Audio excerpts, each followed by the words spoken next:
E o versículo de número 9 até o versículo de número 20. Quantos encontraram, digam amém. Amém. Não sabeis que os injustos não vão de herdar o reino de Deus? Não erreis, nem os devassos, nem os idólatras, nem os adúlteros, nem os efeminados, nem os sodomitas, nem os ladrões, nem os avarentos, nem os bêbados, nem os maldizentes, nem os roubadores herdarão o reino de Deus. E é o que alguns têm sido, mas haveis sido lavados, mas haveis sido santificados, mas haveis sido justificados em nome do Senhor Jesus e pelo Espírito do nosso Deus. Todas as coisas me são lícitas, mas nem todas as coisas convêm. Todas as coisas me são lícitas, mas eu não me deixarei dominar por nenhuma. Os manjares são para o estômago, e o estômago para os alimentos. Deus, porém, aniquilará tanto um como os outros. Mas o corpo não é para a prostituição, senão para o Senhor, e o Senhor para o corpo. Ora, Deus, que também ressuscitou o Senhor, ressuscitará a nós pelo seu poder. Não sabeis vós que os vossos corpos são membros de Cristo? Tomarei, pois, os membros de Cristo e falo-eis membros de uma meretriz? Não, por certo. Ou não sabeis que os que se ajuntam com a meretriz faz-se um corpo com ela? Porque não? Porque serão disso dois numa só carne.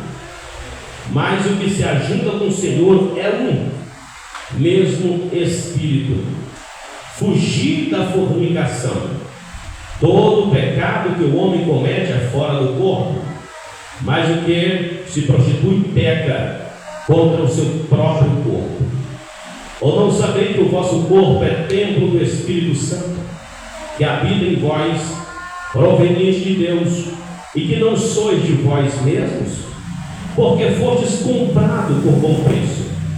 Glorificai, pois, a Deus no vosso corpo e no vosso espírito, os quais pertencem a Deus. Podeis sentar. Muito obrigado pela sua atenção. Esta noite nós vamos continuar falando, e já encerrando esta primeira parte da primeira carta de Paulo aos Coríntios, onde ele encerra falando da profanação do templo de Deus, praticados ou que são pecados praticados, pecados de ordem sexual, que profanam o templo de Deus. Paulo deixa bem claro que os pecados sexuais é o pior tipo de pecado a ser praticado, pois qualquer outro tipo de pecado é praticado fora do corpo, mas o pecado sexual é praticado contra o seu próprio corpo. E Paulo está advertindo aqui aos irmãos, Paulo está advertindo a igreja, que era culpado de pecados sexuais também. A igreja estava sendo culpada de pecado sexual. A igreja era culpada de pecados de imoralidade, também de bebedices, também de glutonarias, culpada de pecados, enfim. E Paulo vai tecendo uma lista de muitos pecados que a igreja vinha praticando desde a divisão da igreja, desde as contendas, o litígio, ao ponto dele chegar a sobre o pecado sexual, que é um pecado praticado contra o próprio corpo. Havia em Corinto, como eu já venho falando desde antes, que Corinto era uma cidade devassa, que havia grande devassidão na cidade de Corinto, pois a sociedade era uma sociedade permissiva, muito semelhante à filosofia do mundo de hoje. Hoje nós estamos vendo uma sociedade tão permissiva, só que se nós pararmos para pensar lá no passado, lá nos pais da igreja, lá no princípio, a igreja também nasceu e viveu em meio a uma sociedade permissiva, uma sociedade com uma filosofia semelhante também ao mundo permissivo de hoje. Hoje o pecado, ele é permitido. Hoje existe aí uma institucionalização do erro, uma institucionalização do pecado. Estão tornando o pecado tão comum ao ponto de alguns pecados forem mencionados, corre o risco de quem mencionar ser até mesmo processado, porque a sociedade hoje ela é uma sociedade muito permissiva. Mas nos dias de Paulo em Corinto, aquela sociedade também era uma sociedade permissiva. Eles tinham uma ideia em sua mente: uma vez que o sexo é uma função física normal, por que não usá-los da forma que nos parece melhor? Esse é o ponto de vista deles. Uma vez que o sexo é uma função física normal, por que não usá-lo como nos parecer melhor? Paulo ressalta que Deus criou o sexo quando fez o primeiro homem e a mulher. Portanto, Deus tem o direito de dizer como usá-lo. A palavra de Deus criou o sexo quando fez o primeiro homem e a primeira mulher, e ele tem o direito de dizer como usar o sexo. A Bíblia é o manual do proprietário e precisa ser obedecida. A Bíblia, ela nos direciona a tudo, até mesmo como cuidar do nosso corpo de forma espiritual. Por quê? Porque Deus condena os pecados sexuais, os quais são citados nestes versículos em que Paulo está falando: os devassos, os adúlteros, os efeminados, os sodomitas. Ele está fazendo uma lista de pecados de ordem sexual, que são pecados condenados por Deus, que Deus condena esse tipo de pecado: a fornicação, o adultério, o afeminado, o sodomita. São pecados que a Bíblia condena, e naquele tempo esses pecados eram praticados de forma tão libertina, porque a lascívia e a prostituição e a idolatria andavam juntos. Ou seja, o culto aos ídolos era regado de uma orgia sem limites. O pecado era aberto, a sociedade era permissiva demais. Quando eles iam fazer seus cultos aos seus deuses, o culto idólatra e a lascívia eram inseparáveis. Ninguém era dono de ninguém. Era uma libertinagem terrível. E aquilo estava influenciando os crentes, aquilo estava influenciando os irmãos. Alguns irmãos já estavam indo para esses cultos paganos, saciar os seus desejos, como se aquilo fosse a coisa mais normal do mundo. Os termos efeminados e sodomitas que Paulo usa são referentes aos parceiros ativos e passivos de uma relação homossexual. Quando a Bíblia se refere a efeminados e sodomitas, o termo é aplicado a parceiros ativos e passivos de uma relação homossexual. No versículo 10, Paulo repreende os membros culpados desses pecados. Ou seja, Paulo está repreendendo os próprios crentes que estavam praticando esses pecados.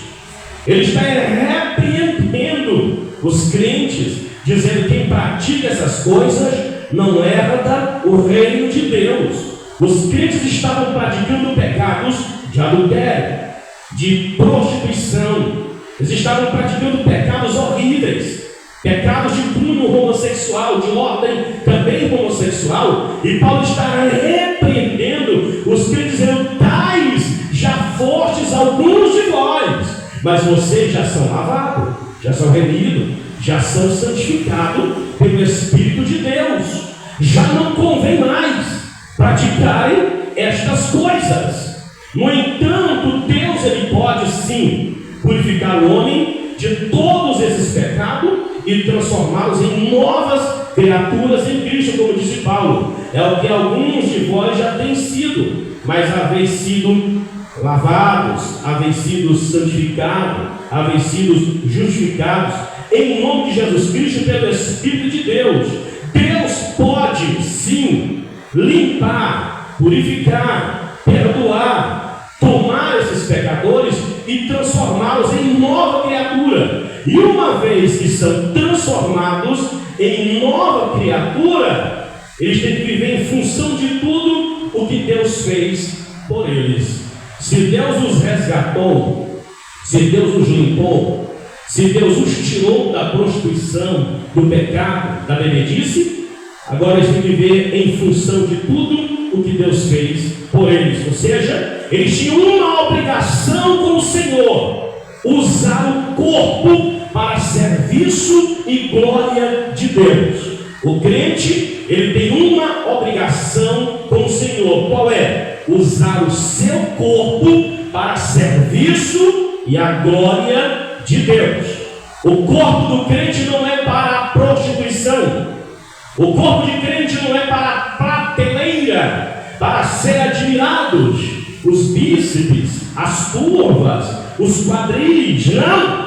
O corpo de crente é usado para o serviço e a glória de Deus. Fomos separados para isto.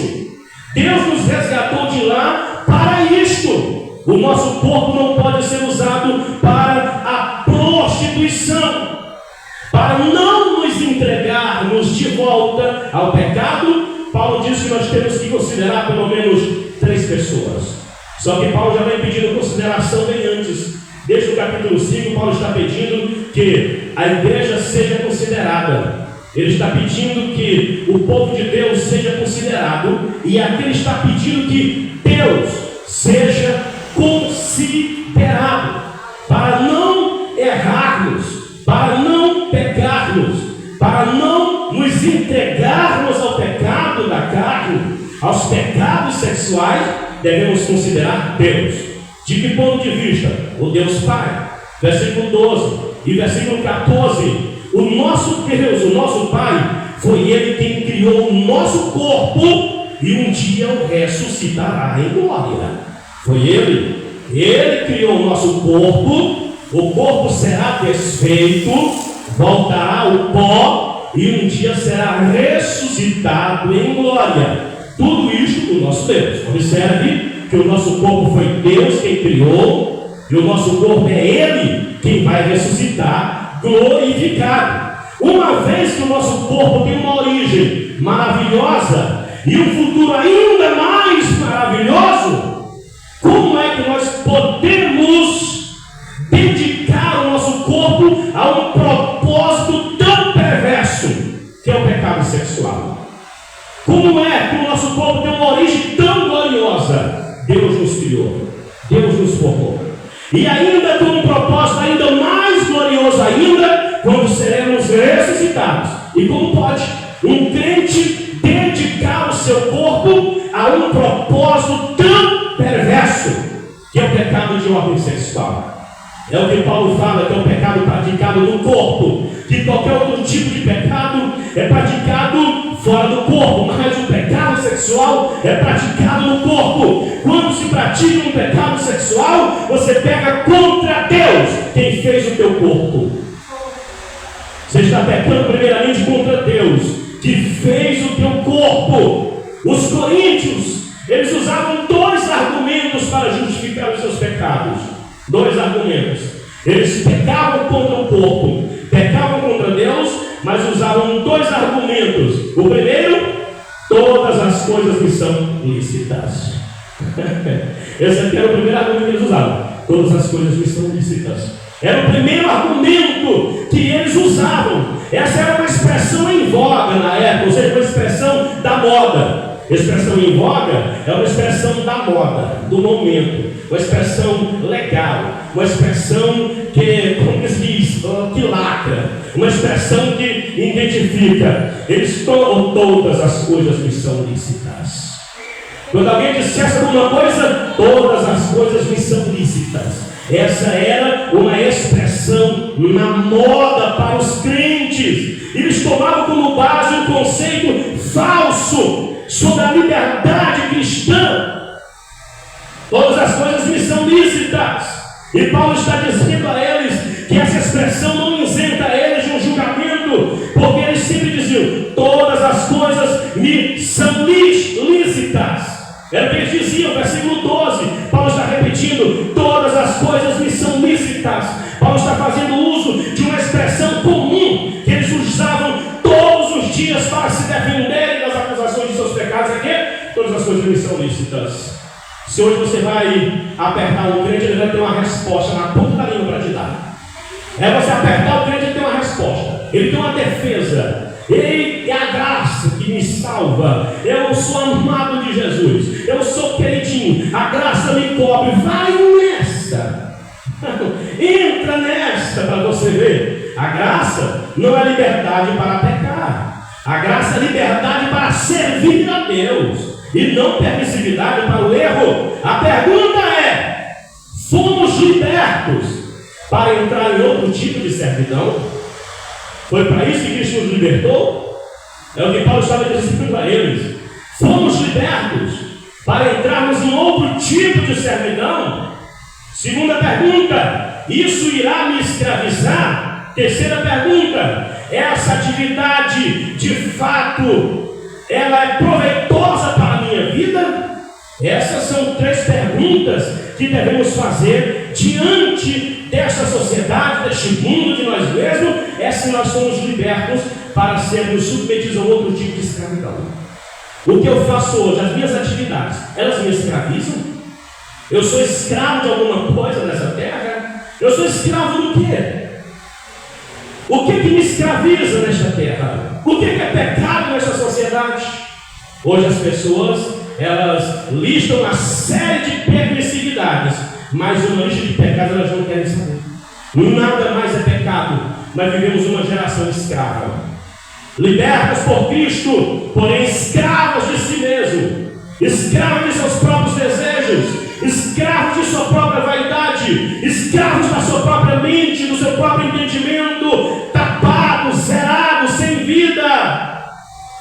Tem muita gente escrava. Cristo quebrou os grilhões do pecado, mas as pessoas estão escravizadas em coisas terrenas, escravos do orgulho, escravo do dinheiro. Escravo do dinheiro. Tem gente que é escravo do dinheiro, ele vive para o dinheiro, trabalha 24 horas e ainda quer fazer hora extra, porque quer guardar dinheiro. Escravo do Deus Mamon. Paulo diz: os idólatras não herdam o reino de Deus. E Paulo tanto fala aos Efésios como fala em Colossenses que a idolatria, que a avareza, ela é idolatria. Paulo fala tanto aos Efésios como aos Colossenses que a avareza é idolatria. Quando eu vivo em função do dinheiro, eu sou idólatra, escravo do dinheiro. As moedas, Deus Mamon. Cristo não nos libertou para sermos escravos de Deus Mamon. Segundo argumento que eles usavam era esse: os alimentos são para o estômago e o estômago são para os alimentos. Ou seja, considerava o sexo um apetite a ser saciado. Quando eles diziam: os alimentos é para o estômago, O estômago para os alimentos, ele está dizendo que o sexo é um apetite a ser saciado.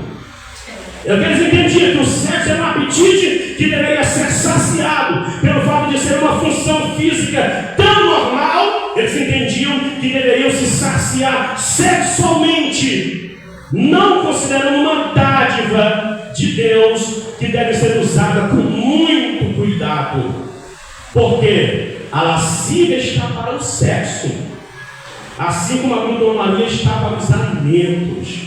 A lascívia está para o sexo, assim como a glutonaria está para os alimentos. Não adianta, uma coisa vai chamando outra coisa. Eles diziam que todas as coisas me são lícitas, mas eram escravos da sexualidade. Eles diziam que assim como o estômago é para os alimentos é para o estômago. Eles estavam dizendo que o sexo é um apetite que deve ser saciado. Então por que Deus deu esse apetite tão feroz? Por que eu sou tão enérgico? Então é para saciar mesmo. Está errado. É para ser controlado. É para ser usado com cuidado. Pois os pecados sexuais, eles levam o homem para o inferno. Tanto a lascívia como a glutonaria, os dois, eles são pecaminosos e têm consequências trágicas.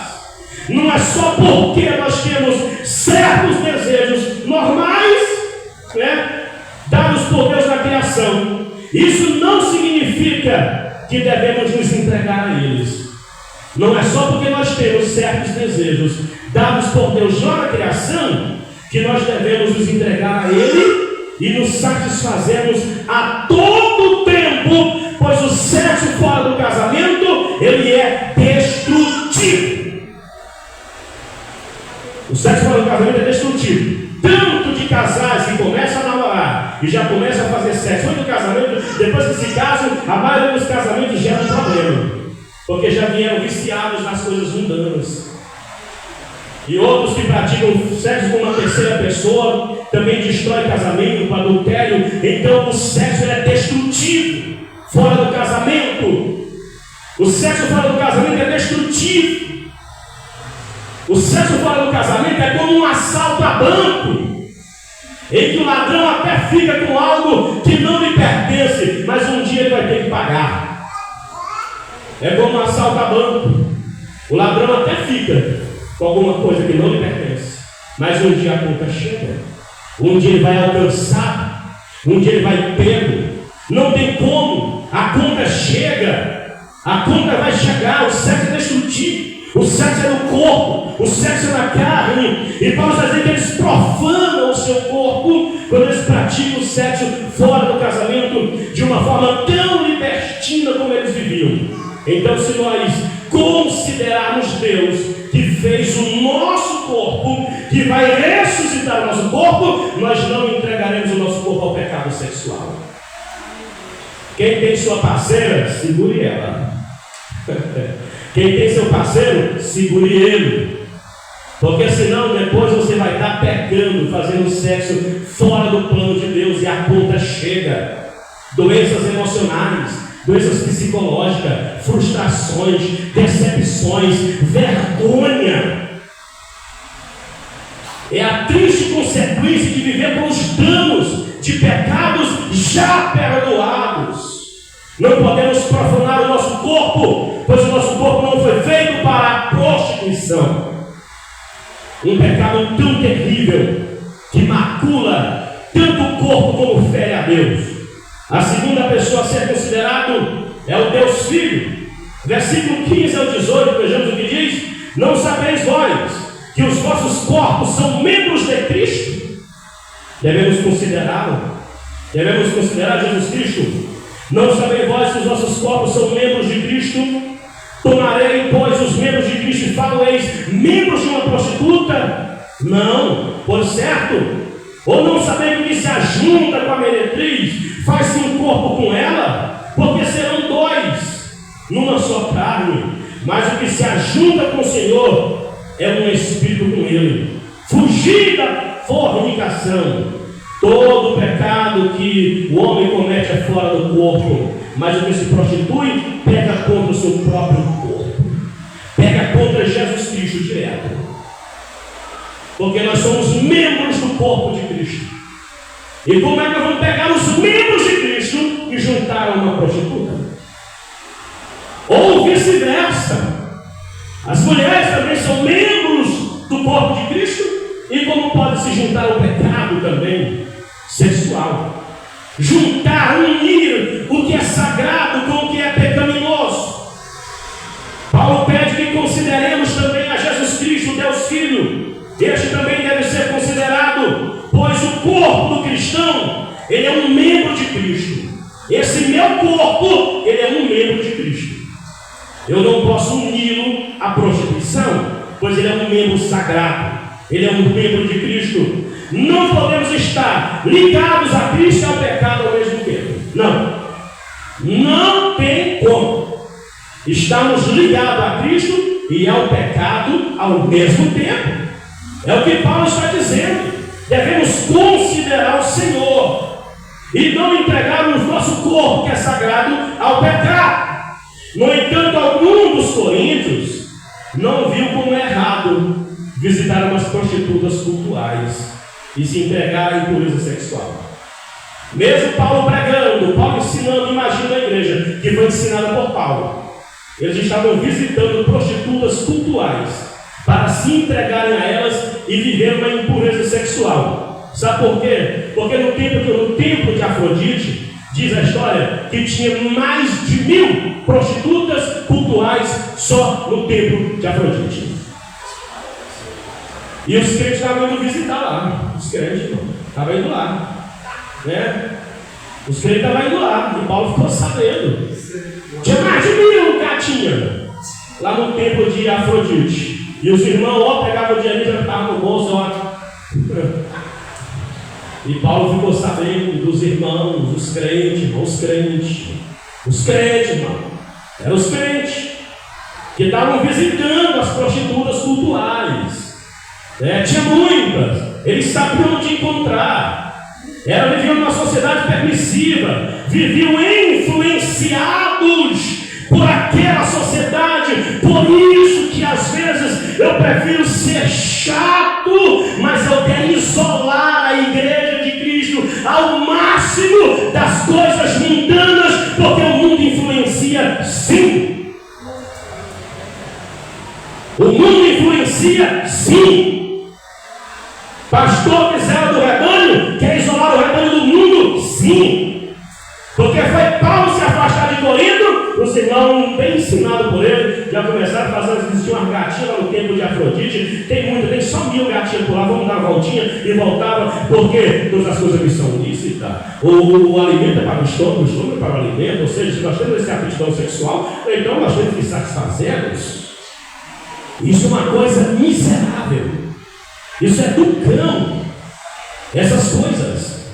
Não respeitar a Cristo. Não respeitar o corpo de Cristo. Pisar no sacrifício de Cristo. Eu tenho muito medo daquela passagem de Hebreus 10. Ou passagem perigosa. Que diz que aqueles que pegam voluntariamente, eles pisam no sacrifício de Cristo e já não lhe resta mais sacrifício pelos seus pecados, a não ser uma expectação horrível de fogo ardente. Os que pegam voluntariamente, se entregam ao pecado. Paulo explica aos Hebreus, diz: olha, nem resta mais sacrifício pelos seus pecados. Ou passagem de Deus, vou pregar sobre ela aqui. Diz: os que pegam voluntariamente, eles pisam no sangue de Cristo, pisam, metem os pés, calçam, ao ponto de não restarem mais sacrifício pelos seus pecados, a não ser só uma expectação horrível de fogo. É só o sentimento: eu estou ferrado, agora eu estou perdido. É só o que resta, é uma expectação de fogo. Um dia desse eu vou pedir a Deus uma inspiração para pregar esse texto, porque nós precisamos conhecer a Bíblia pelo lado de dentro e os perigos que nos cercam. Muitos homens do passado já estão no inferno queimando, e nós não somos melhores do que ninguém. Se não cuidarmos da nossa vida, seremos os próximos a queimar no inferno, se nós brincarmos com a santidade, se nós brincarmos com a salvação. Os irmãos estavam indo no templo de Afrodite visitar a menina. E Paulo ficou sabendo do que ele estava fazendo. Porque Cristo nos comprou com um bom preço. Diz a palavra que ele nos comprou porque fostes comprado por bom preço. Versículo 20, porque fostes comprado por bom preço, portanto nosso corpo pertence a Cristo. É dele. Nosso corpo pertence a Ele. Paulo se refere ao relato da criação de Gênesis 2:24 para explicar a seriedade do pecado, quando ele diz que quando o homem se junta com a prostituta, os dois se tornam uma só carne. Uma só carne. Isso aqui não quer dizer que é um casamento, não. Por isso que já diz prostituição, é algo prostituído. Se juntaram, se tornaram uma só carne.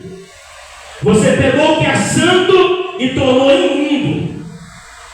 Quando você se entrega ao pecado, você pega o que é santo e finge como imundo. E os dois se tornam um só, mas em pecado.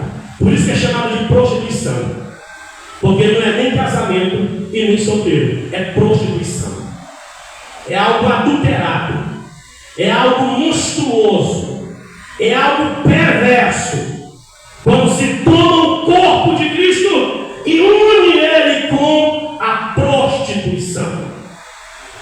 Paulo adverte que o pecado sexual é a transgressão mais séria que uma pessoa pode cometer, porque é contra o próprio corpo. Se é contra o próprio corpo, é contra o próprio Cristo. Porque nós somos membros do corpo de Cristo. Então nem pense na possibilidade de praticar pecado sexual, porque você já está avisado. Não pense nisso. Se não der certo, eu arrumo uma namorada, mas não fico só. Se não der certo, arrumo um namorado, mas não fico só. E o corpo que é membro de Cristo? Para onde é que foi? E o santo? E o membro que é sagrado? Está unido ao pecado. Nós não podemos de forma alguma. Por que esse pecado ele é tão perverso? Pois ele envolve o indivíduo por inteiro. Uma pessoa que se entrega à prostituição, ela se entrega com esforço, com dedicação e envolve toda a sua personalidade. É uma experiência íntima, profunda, de nudez, de contato, de união, de fundição, onde toda a personalidade, toda a força, toda a energia, todo o prazer, toda a alegria, toda a emoção é derramada ali em um ato horrível e perverso.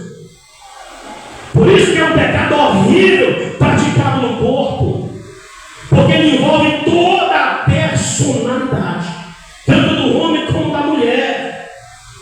É um pecado forte, íntimo, profundo, de fundição, um pecado místico, um pecado mais profundo do que a pele, no próprio corpo. Prostituição é violar o sagrado. Nós não podemos de forma alguma nos entregarmos ao pecado, pois este pecado é praticado no corpo. Observe que Paulo, ele não está sugerindo que os dois se unindo uma só carne é casamento, é prostituição. Pois o casamento envolve compromisso, dedicação, responsabilidade, respeito mútuo, reciprocidade. Casamento é diferente, pois quando um homem e uma mulher se juntam, eles enriquecem o seu relacionamento, eles se desenvolvem o relacionamento. O sexo fora do casamento, como já disse, é como um ladrão que rouba. Ele pode até ficar com algo que não lhe pertence, mas um dia ele será pego. Já o sexo no casamento é como depositar dinheiro no banco. É seguro, tem segurança, tem tranquilidade, é sossego. Por isso que Paulo disse que para evitar o pecado, que cada homem tem a sua mulher e cada mulher tem o seu marido, para poder evitar o pecado. Então Paulo pede que consideremos três pessoas. Primeiro, considere o Pai, que fez o corpo e que vai ressuscitar o corpo. Ele não vai ressuscitar um corpo velho entregue ao pecado. Não.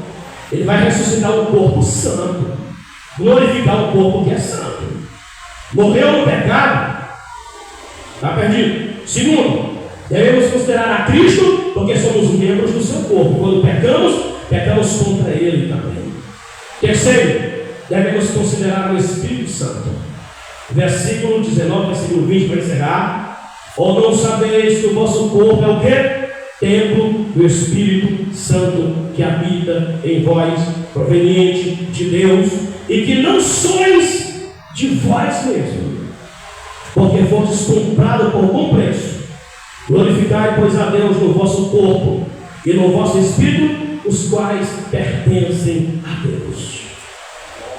Primeiro, Deus criou o corpo. Segundo, Cristo nos tomou para sermos parte do seu corpo. E o Espírito Santo habita no nosso corpo e faz desse corpo templo de Deus. Entenda isso. Teu corpo, Deus fez. Teu corpo, Cristo comprou e fez membro dele. O corpo de Cristo hoje é formado por mim e por você. Deus nos fez, Cristo nos tomou e construiu o seu corpo. E o Espírito Santo habita no corpo, transformando ele em templo de Deus. Então, quando se pratica o pecado, se peca contra o Pai, contra o Filho, contra o Espírito Santo e contra você mesmo. Por quê? E de que maneira nós profanamos o templo de Deus? Ao usá-los na imoralidade. Paulo diz, ou seja, os termos vós indicam plural. As palavras corpo e templo estão no singular. Ou seja, é possível que Paulo esteja falando não somente para crentes individuais, mas para toda a igreja. Por quê? Porque o pecado de um membro individual, ele afeta toda a igreja. Porque é um corpo. Paulo fala o vosso corpo, mas ao mesmo tempo ele fala corpo e templo no singular. Podemos pecar individualmente e contaminar toda a igreja, afetar a igreja por causa dos nossos pecados, como toda a congregação também pode estar envolvidas no mesmo pecado. É o caso de Corinto. Os irmãos estavam indo visitar as meninas lá do templo de Afrodite. E eram muitos irmãos que estavam indo fazer estas coisas, praticar o pecado, viver no pecado. Ou seja, nós vemos que o pecado de natureza sexual, ele afeta tanto a personalidade como as emoções, levando o homem a uma servidão. É o que Paulo está dizendo.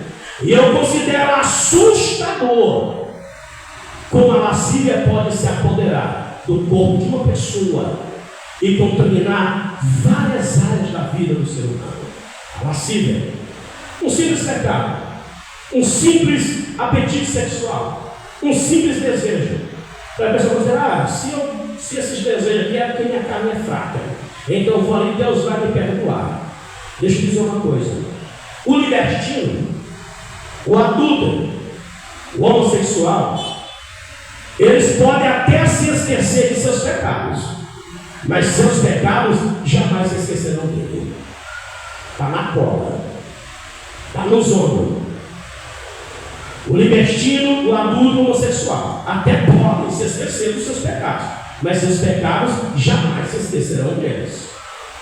É a trágica consequência, como eu já falei, de viver com pecados já perdoados. Jesus perdoa, mas a mente fica afetada, a personalidade é suja. Ixi, o povo fala mesmo. Jesus transforma, Jesus muda, dá uma nova oportunidade. Mas quando o crente cai na besteira de se sujar depois de salvo, aí os pecados não se esquecem dele. Hoje aquela irmãzinha lá, ela traga marido. Aquele irmão lá sem vergonha, vem frente da esposa bebendo cachaça. Isso não sai, os pecados não se esquecem do crente pecador. De forma alguma. Aonde ele passa, por exemplo, aquele irmãozinho ele não presta tanto. Lá no serviço onde ele trabalha, ele vive chavecando as irmãs. Ele não pode dar uma brecha e pula para dentro. Porque os pecados não se esquecem dos pecadores. Devemos vigiar, zelar, cuidar das nossas vidas espirituais. Esses pecados, eles têm consequências eternas. Esses pecados têm consequências eternas. Porque Paulo diz o quê? Não herdarão o reino de Deus. São pecados que têm consequências eternas. Os que praticam o adultério, a prostituição, a idolatria, a avareza, a bebedice, a fornicação, Paulo disse: os tais não herdam o reino de Deus. São pecados que têm consequências eternas. Jesus Cristo perdoa. Perdoa, sim. Jesus Cristo limpa. Mas devemos tomar todo o cuidado para não nos tornarmos pessoas que vivem em função do pecado. Um crente até pode cair em pecado, como Davi caiu e foi perdoado. Mas um crente salvo não vive em função do pecado, não vive caçando o pecado, não vive buscando oportunidade para o pecado. Não, porque ele nasceu de novo, ele recebeu o Espírito Santo no corpo dele. Ele foi feito um membro do Cristo, o Espírito Santo habita nele. Então, cuidado ao rejeitar o Pai, ao rejeitar o Filho e ao rejeitar o Espírito Santo. Pode se tornar perigoso. Pode ser que o abismo seja tão profundo de onde você não venha mais ser alcançado e nem tirado. Quando isso se torna um ciclo vicioso, eu conheço muita gente desviada, que eu já pelejei meu filho para Jesus, mas não tem capacidade.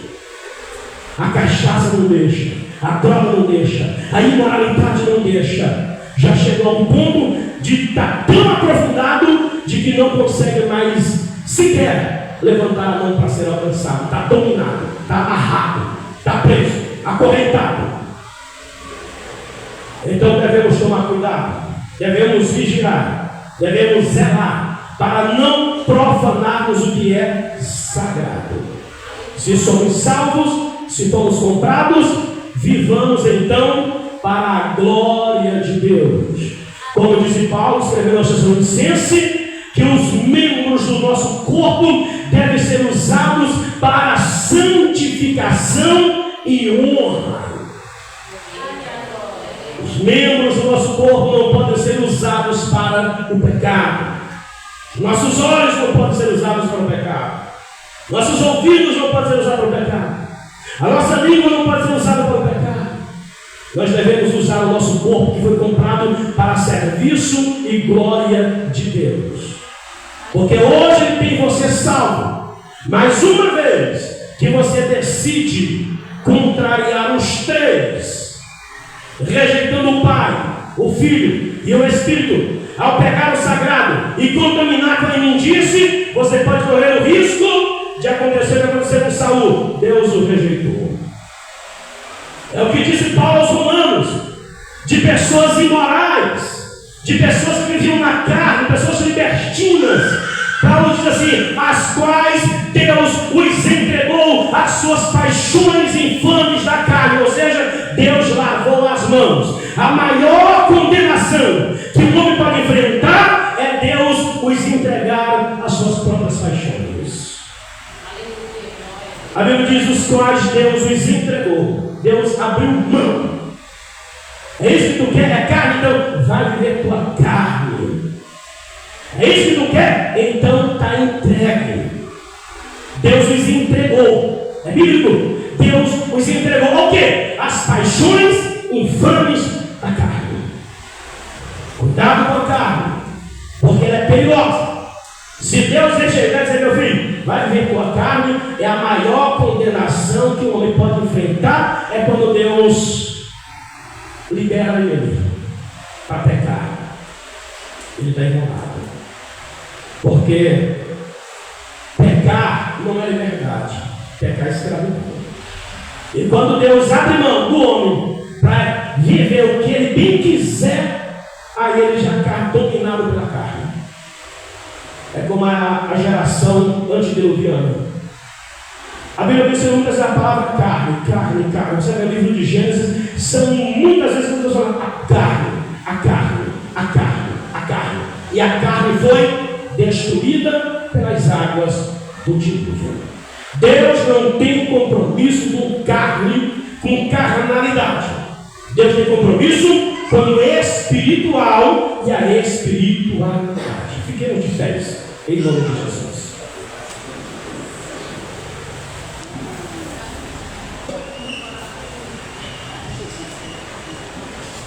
Eu quero orar por você essa noite.